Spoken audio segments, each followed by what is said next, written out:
Acuerdas de amor. Hola, Dios te bendiga. Hay una inquietud muy humana, casi un instinto, que nos empuja a buscar lo auténtico. En un mundo lleno de copias, anhelamos lo original, y en la fe, esa búsqueda a veces nos lleva a mirar hacia atrás, hacia las raíces, pensando que lo más antiguo es, por definición, más puro.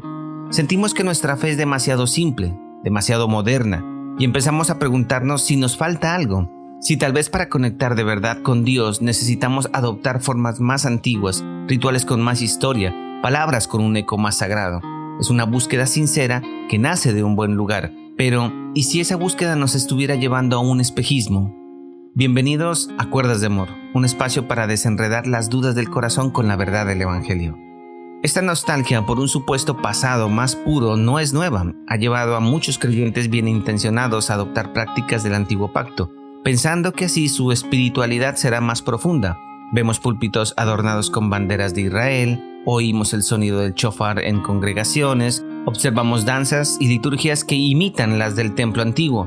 Algunos incluso consideran la idea de circuncidar a sus hijos, creyendo que así honran más a Dios. La intención es buena, es un hambre de autenticidad, pero la Escritura nos advierte que este camino, en lugar de acercarnos a la realidad, nos puede atrapar en la sombra. Justo en esa tensión, el apóstol Pablo nos dice algo radicalmente liberador. En su primera carta a los Corintios, en el capítulo 7, versículo 19, él declara: la circuncisión nada es, y la incircuncisión nada es, sino el guardar los mandamientos de Dios. Pensemos en el contexto. Corinto era una iglesia joven, inmersa en una cultura pagana y confundida sobre la nueva identidad en Cristo. Algunos creyentes judíos insistían en que los gentiles debían circuncidarse para ser verdaderamente parte del pueblo de Dios.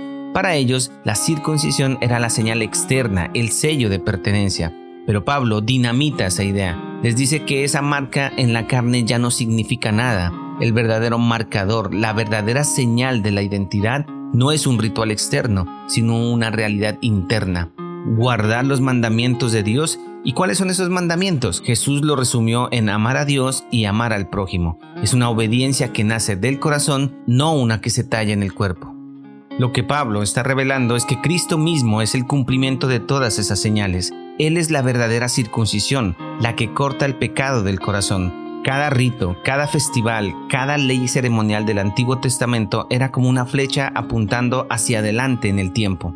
Apuntaba a una persona. Ahora que esa persona ha llegado, aferrarse a las flechas es darle la espalda al destino al que estaba señalando.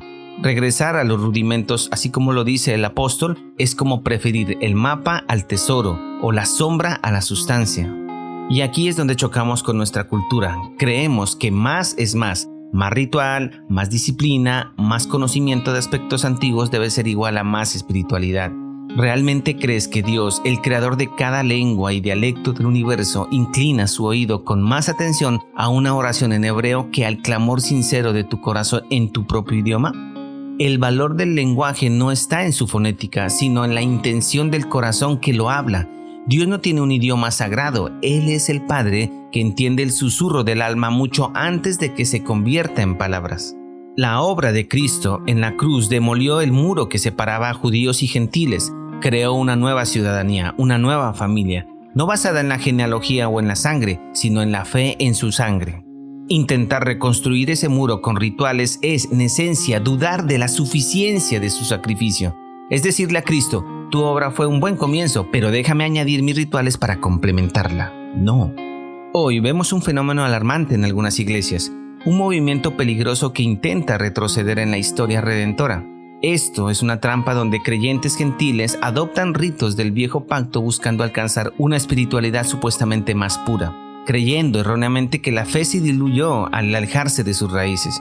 Introducen prácticas vacías como la danza davídica, el uso continuo del shofar, encender velas en el candelabro de la menorá o Hanukkah, réplicas del arca del pacto o banderas de Israel. Incluso afirmar que se debe pronunciar el nombre de Dios en hebreo, como si usar palabras así tuviera una frecuencia sagrada superior a tu idioma materno.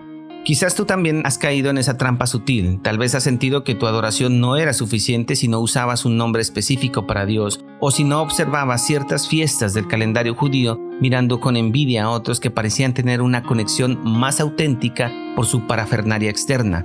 Pero debes saber que esa sensación no es hambre de Dios, es inseguridad en el Evangelio. Es el miedo de que la gracia sea, en el fondo, demasiado simple para ser verdad. El eco de la vieja mentira que susurra no es suficiente, tienes que hacer algo más. Sin embargo, la lingüística y la teología nos enseña que el valor real del lenguaje radica en el significado. La gracia de Dios es un favor soberano hacia pecadores indignos que jamás se puede manipular con técnicas humanas. Tratar de ganar la sonrisa de Dios tocando un cuerno de carnero es ignorar por completo la absoluta suficiencia del sacrificio del Calvario. Presentar estos rudimentos superados es como llevar fuego extraño ante el Señor. Es ceder ante los falsos maestros que intentan imponer una carga de legalismo que asfixia la obra de la cruz, olvidando que el viejo régimen fue superado por el nuevo régimen del Espíritu Santo. Para comprender la libertad de esta gracia, imagina a un niño pequeño que despierta aterrorizado en medio de la noche y corre a buscar refugio. Él no se detiene en la puerta a recitar un poema en un idioma antiguo que apenas comprende, no se pone una vestimenta ceremonial, ni hace sonar un instrumento solemne para recibir atención. El niño simplemente irrumpe en la habitación, bañado en lágrimas, y clama: «Papá, tengo mucho miedo». Y el padre, movido por un amor tierno e infinito que no depende del vocabulario de su hijo, lo abraza y lo consuela. Así de compasiva y sencilla es tu relación con el Padre Celestial. Nuestro inmutable Dios no prefiere las lenguas antiguas muertas ni ceremonias caducadas. Él es un Padre misericordioso que discierne a la perfección el susurro quebrantado de tu alma, por encima de cualquier estructura fonética o rito externo elaborado por hombres. Pero la libertad en Cristo es precisamente el descanso de ese hacer. Es entender que tu aceptación delante del Padre no depende de lo que tú hagas por Él, sino de todo lo que Él ya hizo por ti en su Hijo. La verdadera adoración no es tocar un instrumento antiguo, es doblar las rodillas de un corazón quebrantado. La verdadera identidad no es ondear una bandera, es vivir bajo el estandarte de su amor eterno. Dios no te está pidiendo que aprendas un dialecto antiguo para escucharte, te está invitando a hablarte con la honestidad de tu presente. Y si hoy pudieras soltar esa necesidad de buscar tu valor en formas externas, y si en lugar de intentar construir un puente hacia el pasado, simplemente te atrevieras a descansar en el puente que Cristo ya construyó entre tú y el Padre.